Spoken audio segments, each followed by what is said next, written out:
তো এটা হচ্ছে আমার দাদার কবর, আর এটা হচ্ছে আমার দাদির কবর, আর ওই যে দেখতেছেন তো এটা হচ্ছে আমার কাকার কবর। তো এটা হলো সেই জমি, যে জমি নিয়ে আমার দাদা দাদি এবং আমার কাকাদের মধ্যে সবসময় ঝামেলা লেগে থাকতো। আমি ছোট থাকতে এসব দেখে আসতেছি।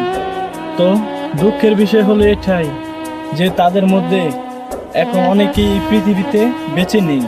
তো দেখেন, সে জমি এখনো জমির মতোই রয়ে গেছে, কিন্তু আমার চাচা দাদাদের মধ্যে এখনো ঝামেলায় রয়ে গেছে, ওদের ঝামেলা এখনো শেষ হয় নাই। তো এই জমির জন্য কতই না লড়াই, এখনো ভাই ভাইয়ের মধ্যে, চাচা চাচিদের মধ্যে, সবার মধ্যে এখনো লড়াই চলতেছে। তবে একটা কথা ঠিক, মানুষ কিন্তু চিরকাল বেঁচে থাকে না, মানুষ মরলে 3.5 হাত মাটির নিচেই যাবে, কিন্তু এই জমির মতো জমি আজীবন রয়ে যাবে।